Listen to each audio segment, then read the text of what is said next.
What am I to do? Welcome to He Said, She Said Razor Branding Podcast with Michael Russo and Jaci Russo. To learn more about how to improve your brand, visit brandRUSSO.com. Michael, joining us today is Dr. Mechelle Roberthon, who I've only known for a couple of years, but I am constantly amazed by her energy and her intelligence and her forthrightness, which she's bringing to the professional development space. Any company that gets the privilege of having her come in and train them, they are a lucky set of people indeed. Absolutely. We were fortunate to have her come speak to our team.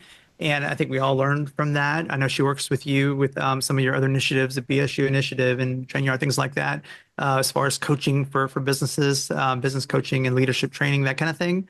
So it was nice to kind of talk a little bit. I haven't spent much time with her outside of just seeing her talk. I know you have, but it was nice hearing her a little bit about her background and history and how she got to where she was going to be. And she's smart. She's very smart, and I think that our listeners will enjoy hearing from her. Welcome, Mechelle. Thank you. So, Dr. Roberthon, as you are professionally known, Yes. I would love if you could maybe give us, just to kind of get this going, kind of get a nice little warm up, a little recap on how you got here. Because when I think about your career, to me, it is an ever climb up a mountain of knowledge and experience and opportunities. And so Yeah. give us in your own words, though, kind of how you feel about how you got here.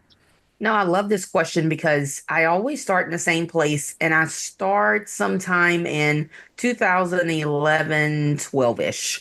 So at that time, I was working in nonprofit for a youth serving organization. And the question started to bubble up, like, what do I want to be when I grow up? So I am a few months outside of my college graduation. I have a degree, but I don't have purpose yet. I'm not yet aligned with what it is I want to do. And I remember at some point, the nonprofit organization I was working for got some sort of state grant for us to get some free training. I had never heard of this. And they picked a training provider for us to go to a corporate training center. And prior to even me going there, I was soul searching. What is it that I want to do? What do I want to do with my life? What do I want to do with my degree? I got this bachelor's degree, but I have no direction. And I remember doing all the cheesy things. I took all the silly assessments. They said they said the wildest things. Some results were like philosopher, bartender. And I was like, yeah, these tests are not going to help me. So I made an old-fashioned list of what do I believe I'm good at doing, and what are some things people have complimented me on. And teaching kept coming up, or training or leading. And I remember thinking, well, I like teaching, but I don't want to teach kids. So now I am at this nonprofit. We've gotten a grant to get some free training. They send us to a corporate training center, and it was there. I said, I want to teach adults professionally, but I didn't have language like that. I didn't know words like or phrases like employee development and adult learning and andragogy and all the things. I saw it one time. My employer sent me to one training class, and I was sold. I talked to the instructors afterwards. I said, how did you get in this field? What did you do? How did you get started? And they didn't want to give me the time of day. And now I get it. They probably standing on their feet all day. They're training, they're teaching. But I was so curious. And I just kept seeking, like, how did they get in that industry? Well, one day I emailed the CEO of the corporate training center. I went on their website. I went to the About Us page. I saw his name. He had his email address listed. I sent him an email, introduced myself, told him I had been coming there to take some classes, and that I just started my master's degree program, and I wanted some experience. And I don't know what else I'm asking for, except I want some experience for free. You don't have to pay me. I just want experience. That man took a meeting with me in Baton Rouge, Louisiana. He created an internship for me. He did not have an internship program. He made one up for little old me. And then he offered me a full-time job at the end of that internship. And that is quite literally how I got here. One employer telling me yes, and setting me on this trajectory for talent development and training people. And I've ran with it ever since.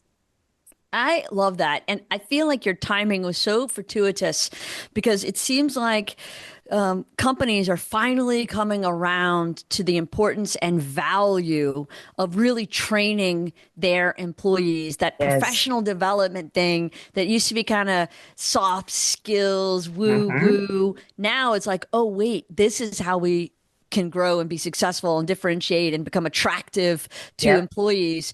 So let's talk about some of the kinds of trainings that you're doing. What are you teaching the people? I teach the people all things related to how to engage employees, how do you retain your workforce.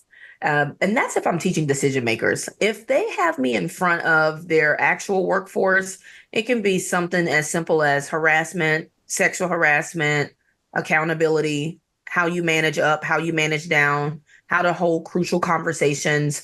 So typically skills that are applicable to their everyday work life or things that are more of a compliance nature that you want your employees to be aware of so that they can avoid certain pitfalls.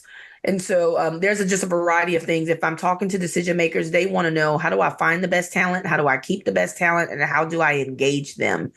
And anything related to how to develop employees. Now is getting into employee referral programs, and total rewards has been surprisingly an area where business owners are super curious because they want to compete in the this kind of competitive world of retaining employees, and they get so hung up on compensation and traditional benefits that they don't look at the total reward that they're offering employees. So I've been doing a few trainings on that too.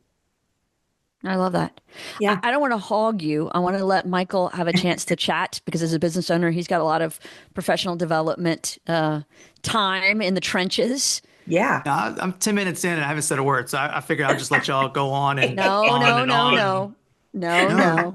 Don't be like that. Come on now. Usually Well, he's interrupting me jumping in. So, well, I kept trying. There was no window. Y'all are both oh talkers, by my the way. So gosh. I'm dealing with two alpha females right now that own the Well, room. we are Zeta all the way. Are you kidding me? yeah. Come on. What I is don't know this? what that, yeah, I don't know. But yeah, so this is not my, I'm so outmatched right now. It's not even funny. No, no, but what I love is the perspective you bring of somebody who, as a business owner, you employ 20 something people.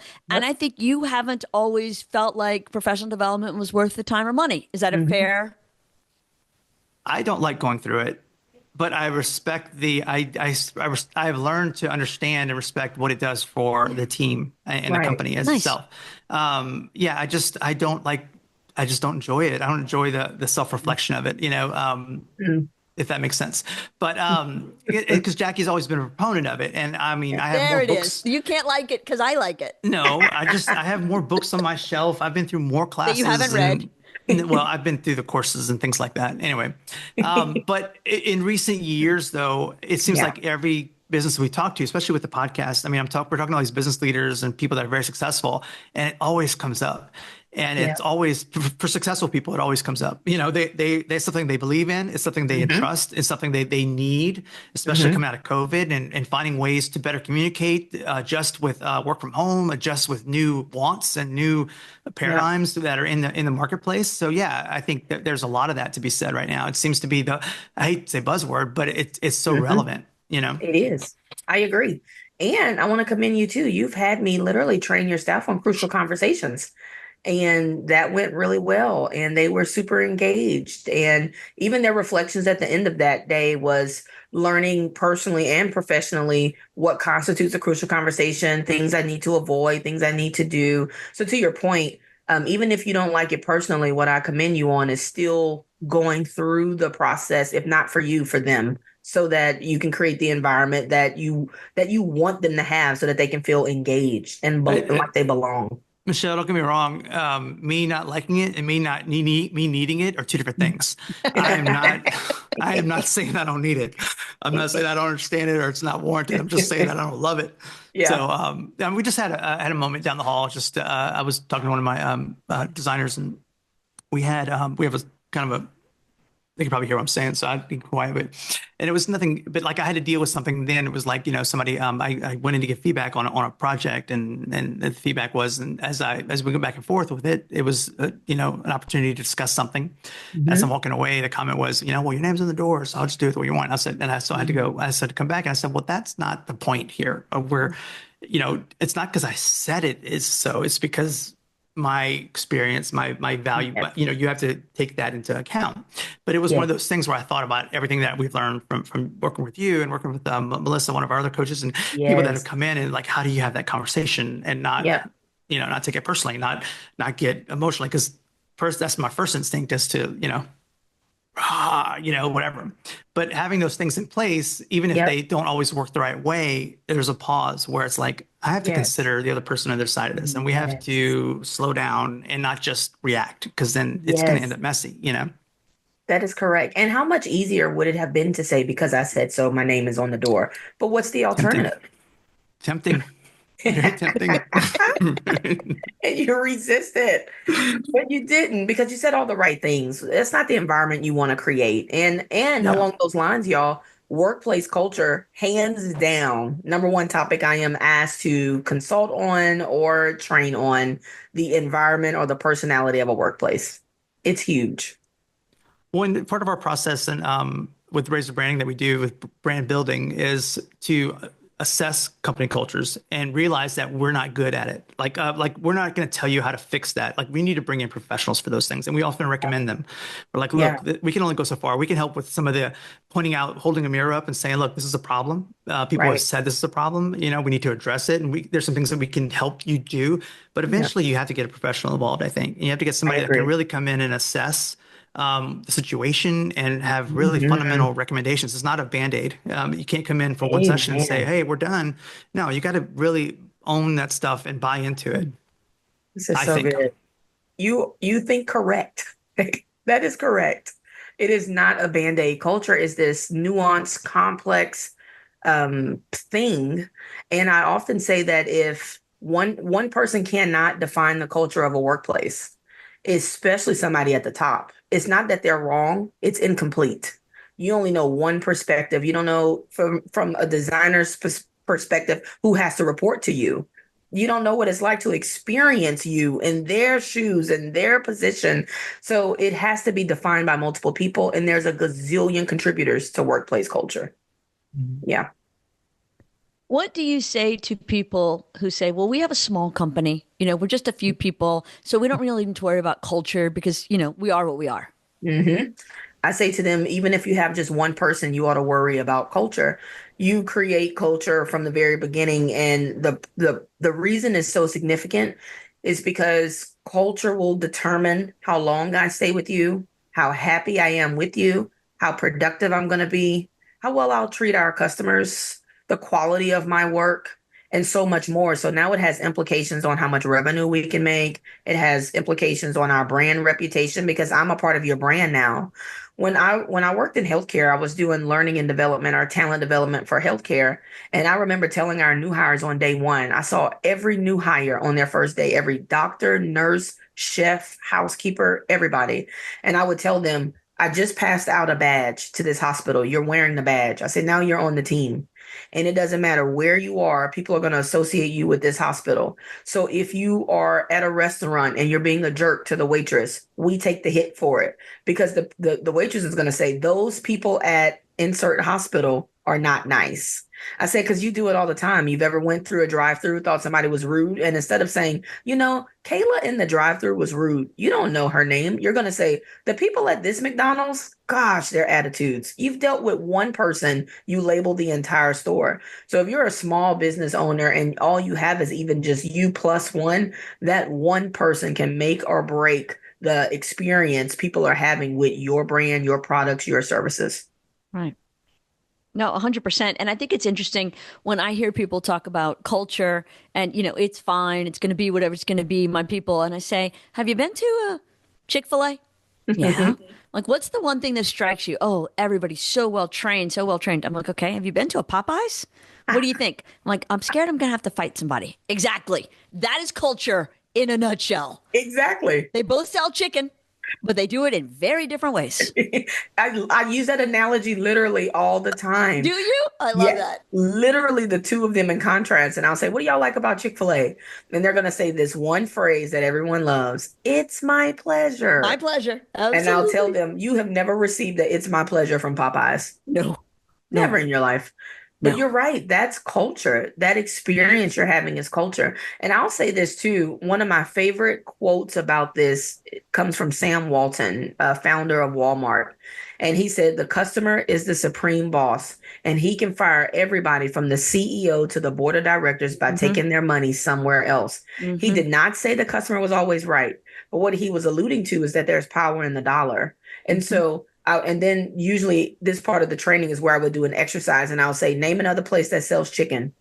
Raising Cane's, another one. KFC, another. Churches. They start naming places we've never even heard of. And I'll Right. go, so customers have options. They don't just have to go to Chick-fil-A or to Popeyes. And that's what I love about kind of laying the foundation for why culture work is so important. Right. Yeah. I think that's fascinating. I also hear sometimes companies think they're too big to change the culture. They're too small to worry about it, or they're too big to fix it. So, what do you say to them?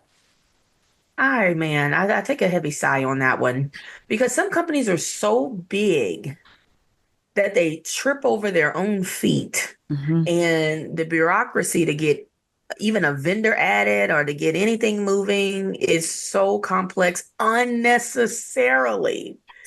And so, man, big companies can absolutely change culture. So that's my answer. And they probably should start two ways. They should look holistically at what are we currently doing that we like and what don't we like across our entire footprint. And then they should look more granular in their departments, at their regions, at this location. And so to me, it's going to take multiple people on a project of that magnitude to change culture, but they would almost have to do some really big culture audit or assessment and start categorizing data and say, well, in this region of this state, we really think this is an ideal culture. But man, this one offsite location, they struggle with, and be able to name the thing they struggle with, where they succeed in, and really make it like a massive project undertaking. Because man, those organizations is where the culture is most like damning to their business if they don't get it right. Right. No, Yeah. absolutely. Yeah. I think it's interesting, for everybody who listens to the podcast regularly, and this will probably be our 20,000th download.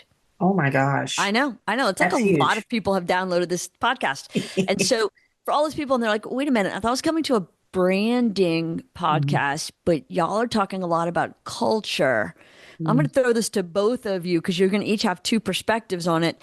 Talk to me about how culture leads to branding and how branding leads to culture. Mechelle, I'll let you go first. Oh, I was going to pick Michael. Nope, I'll go. sorry, you lose. Okay, Michael, go first. Yeah. Well, because I'm sure that your answer is very different from mine, but probably the same as well. But I think from a brand perspective, what we've always found and talk about is, like I said, we look under the hood, and we find out if there's problems, if there's bumps in the road that get in the way of success. And a lot of time, if your company's not happy, if it's not functioning properly, if there's a bad culture or no culture at all, it will eventually show on the outside. And that's where we come in, the outside. How do people perceive you? How do people look and see things? And again, I'm not a doctor. I can't cure you, but I can definitely see if there's something wrong, and like, hey, you got to get that fixed. And those are things that are really affect the overall emotional content of, like, our idea of behind a brand is an emotional connection. It's how you feel about something, right? And those are real things. And you can always tell, even from the smallest employee that answers the phone, if they have a pissy attitude and there's something wrong there. They haven't been trained properly. They're not buying into the culture. They're great example. Last night I went to AutoZone, and I'm not afraid to use their name. I haven't yet to go. I have battery died in my Jeep. And so I got a friend to come jump it. He couldn't get there until late. Finally got it going, and I'm like, oh man, it's almost 9. They're going to close. So I flew across town to get to AutoZone. I pulled up at 8:59. They close at 9, and the doors are already locked. And look, my bad. I mean, I didn't want to keep them late, whatever. I had to buy a battery, but I was obviously there for a reason. I was out of, it ruined my whole entire next day. I mean, I still don't have my car back, but the lady was like, we're closed, and, we're out. I'm like, that is a problem. Like I'm never going back there again, ever, Mhm. because this Yep. one person didn't take the 5 extra minutes just to talk nicer to me and say, hey, I'm so sorry, the register's closed. I'd love to help you, but I can't. Instead, it was, no, we're closed, gotta go, that kind of Yep. thing. This is a big corporation. Now, do they care that this one person, me, is not going to use them anymore? No, but who else is she treating that way because they weren't trained? The culture wasn't there. She didn't buy in. She didn't have loyalty to it. She didn't say, you know what, I'm just not representing me. I'm representing AutoZone. So that's where I think it comes into play. Guess what? I don't have a different answer. Right. You freaking nailed it. The only thing I say that could sound different, but it's still the same thing, is that people make the brand. I don't care what brand you tell me is great. Disney, Chick-fil-A. No one ever compliments brand elements. They always compliment people. Hmm. They never said it's the red in Chick-fil-A. No, it's always the people who say my pleasure. It's the people who prepare your food. It's the people who are nice in the drive-through. So I say the same thing. If someone's listening and going, this is a branding podcast, why are we talking about culture? Because the people make your brand, whatever it is. And so even thinking about brandRUSSO, interacting with a lot of your staff, however you would describe your company's culture, I could point to employees where I can say, oh, I've experienced that with her. I've experienced that with him. You can see it in the way that they do the work. Without people, you haven't no one even doing the design work at brandRUSSO. So people are everything. People are the brand. The brand is people. 100%. That's what I think. Michelle, what do you say to the leaders of companies that, and because I hear this more than I care to admit, that say, I do not want to send my people for training or spend the money to bring someone in for training because then these people, these employees will leave here. Mm. You know what I'm going to say? I I know, but would I want to hear say, it. I would say what Henry Ford already said. Yes. What if I train them and they leave? What if you don't and they stay? Yes. It's an investment. If anything, treat it like you are protecting your greatest, your ever evolving investment, people. Without people, nothing can get done. In healthcare, I would say, who's more important, the patient or the employee? And now we hear a variety of different things. Both. Without employees, patients can't check themselves in, they can't perform surgery on themselves. And without patients, we don't have a job. But so that's people on both sides. I need the people buying, I need the people doing. And so protect your ever evolving investment in your people. Training shouldn't be seen as a luxury too, Jackie. Like, have you seen this? Let me ask you a question. Have you seen this before where companies treat development like a treat? Oh, If you do well, then I'll send you to high dollar conference. If you are on time, Mechelle, then you will get to go to this class. Have you seen that? yes, I have. And it is appalling. Like, Appalling. appalling. And then y'all ever seen like the higher up you are in an organization, especially with a C title, chief something, you're the one who gets the business coach. You have Hmm. never seen the employee who has all the behavioral issues in the world get assigned an external coach for hire to work with them. It's Right. a treat reserved for executive and senior leaders. And I think that's great. But who else could use it? Mostly your managers in the middle. In my world, we call them the magic middle. They are the most underdeveloped people in a workplace. Hmm. They got promoted because they're loyal or there's something you like about them, either tenure, loyalty, or they do a good job in their role. And you make the mistake of promoting them. And you haven't assessed if they were great at leading people or doing performance management. But that's who needs the coach. We shouldn't wait until they get a chief title and then reward them with Right. development. Right. No, 100%. And to that point, I see over and over again, we work with a lot of family-owned companies or companies that are very entrenched in the community. And so they're a magnet for a lot of local people to work at the company.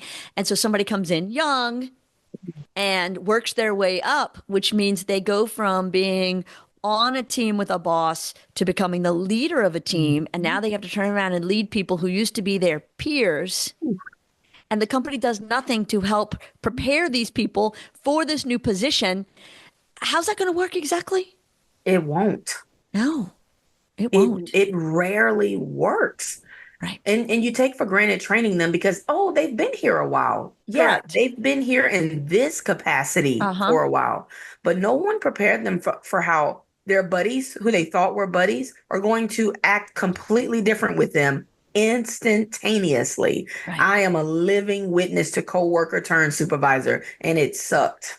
And everyone was different immediately. Email went out. Michelle's the new instructor supervisor, my first paid leadership role. And almost instantly the team didn't know me. They Right. were distant. They started saying, well, she's management now. And I was just like, Right. it's me, it's still me. No, you're the man. You're the man. And it took me a while to earn their trust back because I Yeah. lost it. I just lost it. And I thought, Yep. man, this is nuts. Yep. Yep. No, you switch sides. You switch teams. Yes. You're like an Yes. athlete who just entered the portal. You have no loyalty to them. And now they have to worry about all the things they used to tell you. Yes. And I get it because I've been Yeah. burned. I've been burned by a coworker who Sure. understood the trenches Oh, with yeah. the front line. And Oh. this guy got promoted and he didn't just switch sides. He took off his trenches badge and said, I never knew you. And this dude just switched up instantly. And we had so many arguments when he was my boss. And I said to him in the heat of the moment, this is a particular job. I'm not proud of my behavior there because I was so bold and I didn't steward my authenticity well. It was just raw and it was out there. I was unapologetic about it. And I remember saying to him, you act like you forgot. You forgot how hard the job is. You became a director or a supervisor and now you just bark orders and you say things. And it's almost like you're so disconnected when you was just in this role months ago. Right. That's what's disappointing. That's why I don't respect you. Right. I've learned how to say that so much more polished, but it was raw because no one Yeah. trained him either. You know, it's funny you mentioned that. I'm thinking back to my first job when I moved from Los Angeles back to Lafayette, and I was bold and feeling very full of myself. And there was a lot of press around me coming back and a little overhyped and over the top for sure. And so I'm working at the hot new agency in town, and I'm the hot new person. And I was feeling myself, and I definitely showed up with thoughts and opinions that I expressed loudly. And I look back and cringe at how disrespectfully I shared them. And I was in that role for a year and got fired. It's the only time I've ever been fired from a job. Mm-hmm. And I actually this morning, I went to the funeral of the man who fired me and his widow, who I'm still very close to after 30 years, and told her how much it shaped the entire rest of my career. Yep. You know, the lesson he taught me led to where I am right now. And I learned to check myself before I wreck myself. And I learned a lot from him from business. I still quote him almost weekly in different meetings. I don't always give him credit, but I guess I'll have to now because he'll be listening. But it's amazing how much we can learn and grow from those professional development experiences. That man used to get up every morning before he would go to his real full-time job, and he would come to the office and give me a professional development lesson on selling, on reading people, on how to do my job. And I did not nearly appreciate it enough. I was too young, too brash, too full of myself. And, but man, it's those lessons, those professional development moments that really shape us. And it's shocking to me that companies don't take advantage of all the training that's out there. Agreed. Well, if you think about it too, Jackie, I mean, we're 20 plus years into this thing of going into business for ourselves. Hope we make it to the end of the week. But yeah, so far so good. Just debatable sometimes every day. But even with Jackie's experience, she was really always a hunter and very aggressive and, sales, that kind of thing, entrepreneurial spirit, all that stuff. But running a company, that's not part of that. I'm a creative. I'm great at doing what I do. I think I'm pretty good at it. And being a manager, no, not so much, and so you have to learn these things, and it's not part of the resume. It's not part of, there was no book, there was plenty of books, but there's no real book of here's step one, do this. And so you learn on the job and you try to survive it all. And I know so many businesses that haven't survived those things, bad hiring decisions, bad financial decisions, all these things. But I wonder, how important those things are to that life cycle. And that makes sense. Like It I think does. we survived it without a lot of that, Yeah. Yeah. But Jaci, I'm asking you, like, where you're at today, what you know today, your involvement with TrainYard, with BSU, and how those things have grown and are growing, the importance of that for people that are going to eventually own a company and lead people. Yes. Yeah, 100%. It is, to me, if you're not a lifelong learner, you're not going to be a successful business person. Yep. I have to set aside my deep rooted hatred for math so that I can do billing and invoices. And whether I'm doing it or I'm working with our CPA or our accountant or whatever, I got to know math. And so I got to set aside how much I hate it to do my job properly.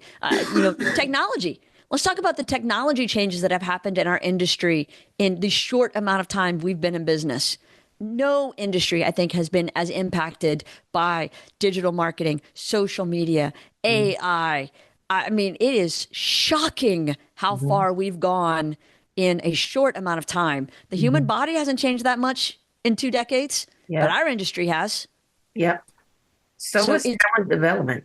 right. Hmm. Has to. How people learn is changing. How people come out of COVID not having had that same organizational learning with internships and collegiate experiences. And now they're thrown into a workplace where they didn't have that normal teaching on the job up till then. I mean, that's an entire generation that we have forsaken. Yep. Well, maybe y'all can, speaking of that, the educational side, you could talk a little bit about a nice segue into the BSU stuff that you guys have been doing together, which, and that started as a project of Jaci's because, we got to a certain size where we had to pay the light bill, and the light bill kept getting more expensive. We had bigger staff, we had bigger teams, and our pricing went up. And so we couldn't no longer really help out a lot of small business. They couldn't afford us basically. And we wanted to still participate and still be involved, still help our community, still help things. So she started a thing called BSU, Brand State U. And basically it was online classes that people could sign up for and go and learn about branding and marketing. If you were an in-house marketer or a owner or entrepreneur, you just want to learn more about it. And but it's evolved in recent years, and with Mechelle and other partners being involved in that. So maybe y'all can talk about that a little bit and what y'all are doing now and what you're hoping to accomplish in the future. I don't know what else we could say on top of that. That was a beautiful lead in. It really was. So Mechelle, to Michael's point, maybe we talk a little bit about the Louisiana programs that we've been able to not take advantage of, but utilize for companies that don't even realize it's offered. So you've done a lot of trainings lately in that aspect. Talk a little bit about some of those. Well, before I say that, I have been wanting to tell you this beautiful comment that came in about BSU and you from a speaking engagement I did just this Tuesday. And so can I read this comment to you? Absolutely. Compliment me. Absolutely. Don't let me stop you. So this is from our friend Lauren, who was a part of the first Women's Summit at Sea. Oh, yes. And this was not what she posted in the Facebook group. So this is why I couldn't wait to show you this. She Okay. posted this in her association's group. Maybe this is some group text and someone took a screenshot. And it reads, "If you loved Mechelle last night, you should check out this really awesome opportunity. I attended the first Women's Summit at Sea where I met Mechelle. She spoke at the last summit. Mechelle works closely with Jaci Russo of the Russo Group, a marketing agency in Lafayette. Jaci is a brand guru and queen of all things marketing. The Women's Summit is a cruise where women learn how to become their own brand ambassadors. It's a good time too." And I was like, bro, like that's the impact of BSU. Oh, I love that. How amazing. And it's almost like teammate praise. Like it was almost like an assist. And Yeah. so that's what's so cool about Brand State U is it doesn't feel like I'm just a random bench, on the bench. I'm a bench player. But I get to contribute in my own lane in a company of people who also operate in their own lane. So you have someone who's going to be into sales and someone else well-being, someone else leadership. And then the people operations side of a business is reserved for me and friends. But I love having that lane. And so the state funding has been really great, educating business owners, big and small, about state funding so that they can train their staff. And then having it be so seamless too, Jaci. Like, I think the first time somebody went through the website, the BSU website, to book me through your site. And I think you reached out, and in my head, I was like, I'm gonna offer that class. Who signed up for this? And you're like, there's a whole list of classes, but we hadn't visited in so long Right. about the list. And I was just like, oh snap, I did say I could teach that. And so I was using the outline to even build my PowerPoint. And I was like, now what did I promise? And I was like, oh, okay, What am I yeah, supposed yeah. to teach right now? What's that What? say? And I was like, oh, okay, workplace culture, I got it. Yeah, people matter, all the things. But Right. it's been such a fun ride with BSU because I remember when you first introduced it and you said you is a key, I don't know the phrases, but some keywords stood out. Friends, things I can do when I retire, having fun, educating people. And I remember thinking, I like the buzzwords, I'm in. Yeah.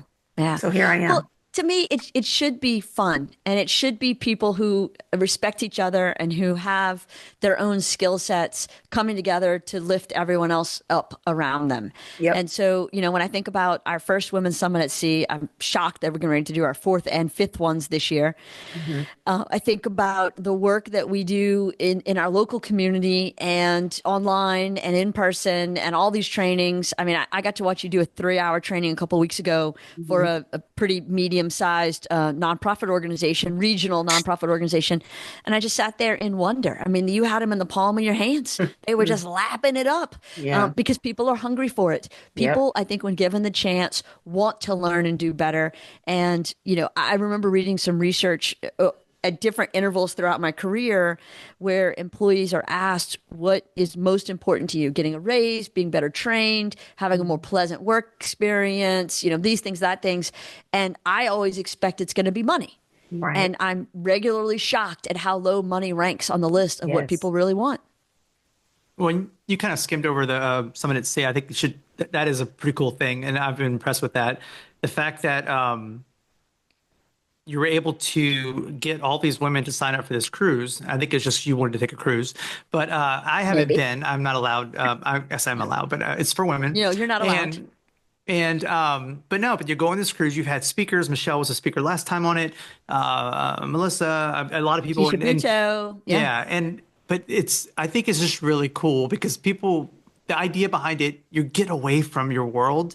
You get to step away and really relax and enjoy and process. And you would think it would be a hurdle to that, but I've heard the feedback from the women that go there, and they're like raving fans, and they want to come back, and they feel like it's a community of like these warriors that have all bonded together through this experience, which is really just cool. And again, it has grown, and it's a unique thing that I haven't heard about anybody else doing. And I think it's just an opportunity for people to again step away outside of themselves and look back and say, how am I going to do this? Because it's hard to do that. We talk about that we have professional development on Fridays once a month, and it's so hard to step away from work. It's so hard to unplug the phone and not be able to do that. Well, guess what? When you're at sea, you ain't getting no phone calls, So there's a lot of opportunity there to do that. So anyway, I just think it's a cool part of what you've been doing.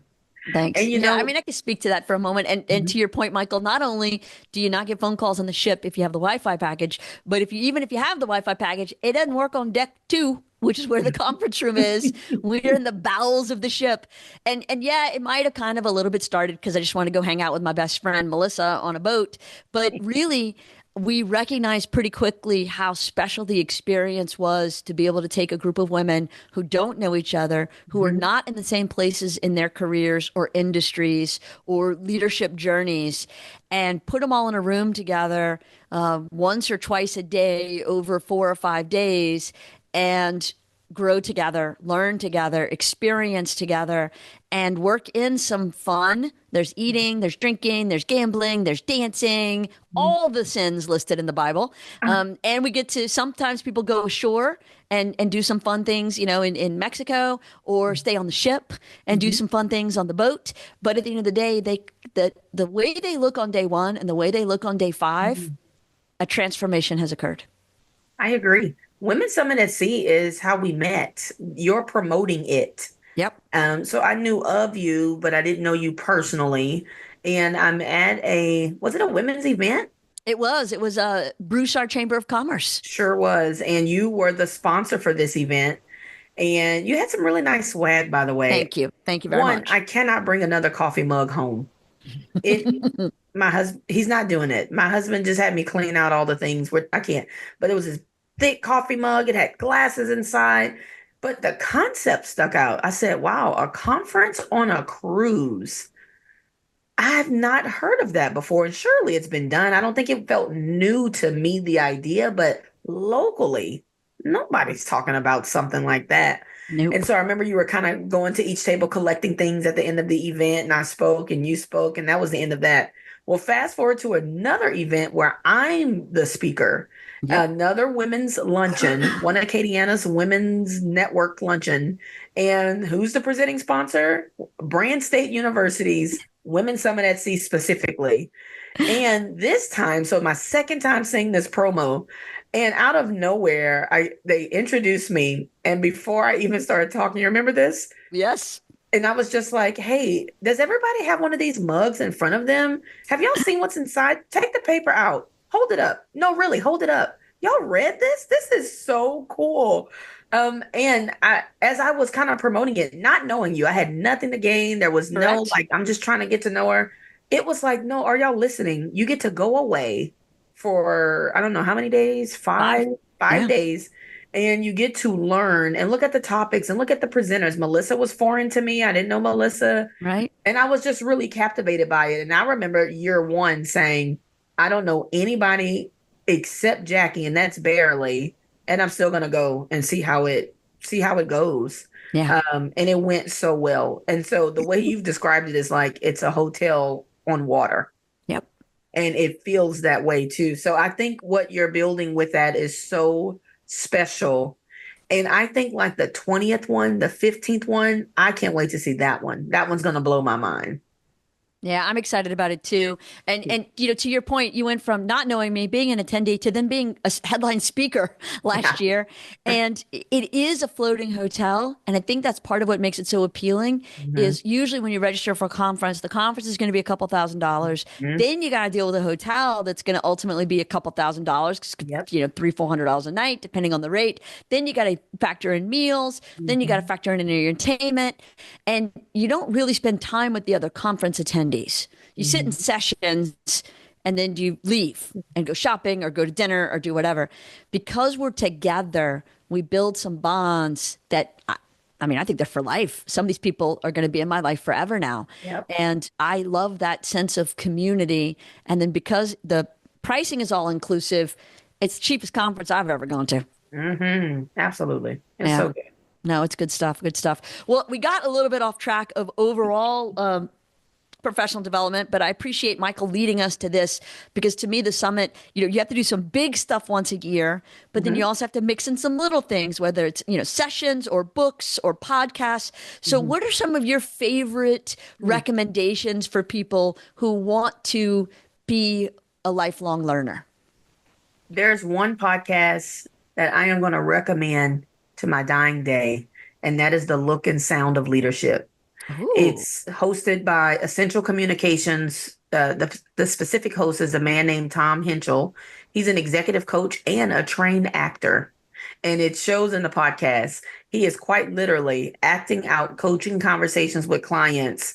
I mean, it's so good. And it might his acting it out might sound cheesy, but his principles are so great. And I have been listening to this podcast for 6 years.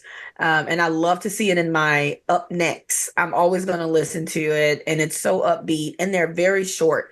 No episode is probably more than 20 minutes. He gets straight to the point, and it's about relevant things like how do I answer the tell me about yourself question in an interview? How, if I want to show up more polished at work, how do I do it? And he's coaching executives. So imagine getting high quality content that an executive would get, and you're not even an executive yet. So easy to digest. People would absolutely love that. I love books, but I'm trying to think of a book that really stands out to me. I don't know. I don't know about books yet, but podcasts for sure. That's one of my favorites. And more than anything, too, I remember geeking out on TED Talks when Mm-hmm. I was early in my career. no employer was paying for my development. And I had discovered TED Talks almost a decade ago. And so going to TED.com or YouTube.com and typing in TED Talk and insert a subject and seeing what comes up from it.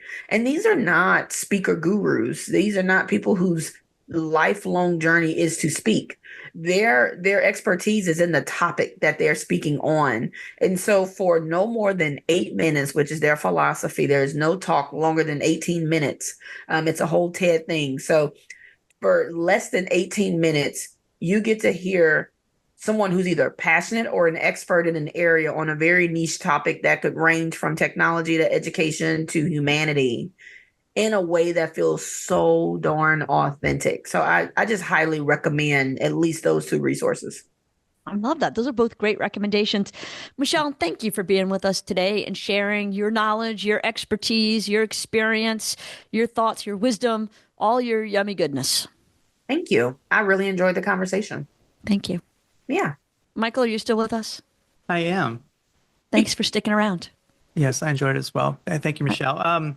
Yeah, no, again, I am a I don't know what the word is. A supporter by default. Like I said, Well, I have some words. If you're looking for words, let I'm me sure know. there's a bunch, but I can no, give you just the some whole, words. just the whole process, yeah, because it does take some soul searching and all this stuff, especially if you are in a leadership role and an ego at the door kind of mentality, and not that I have much of an ego when it comes to those things, but it's just hard to assess yourself like that and say, you know what, I'm not good at this, and I'm really not good at this. And Jackie knows I've made enough people cry in my time, and not intentionally, just because I was blunt or whatever. And I deal in a very creative, emotional world where, the work you do, I think everybody does to a certain extent, but even more so when you're in an artistic or creative environment where the work you're doing is personal. And if you criticize that, it's personal, and it's hard to remain objective. So yeah, definitely things to learn along those lines. Yeah. I want to commend your vulnerability as well. Just being honest about areas you're not so strong in as a leader, and that you have to be intentional about constantly evolving in those areas is a big deal. And I think people listening to this podcast need to hear you, a man, say that. So thank you for saying that. Nice. Jackie, you heard that, right? I did. Put that in the box of good things. So when I do bad things, you'll say, hey, remember that time Mechelle said I was a good guy? Yes. I don't think that's exactly what she said, That's but what she okay. said. She said, you're lucky to have him. He's a keeper. He's a gem. Rewind the tape, please. Oh, I love that it's recorded. I heard For what I heard, sure. Mechelle, and there's no going back. That's right. I edit this at the end, so we'll just have That's the thing. The whole That's right. podcast is going to be you now saying that. He's just going to manipulate it. it'll just cut off. Thanks. Bye. Right. Thank you both for having me. Thank you. Welcome. If you want to follow Dr. Roberthon, check out her blog, her podcast, her website, her services. All of those things are going to be in the show notes. So y'all check it out. I appreciate it.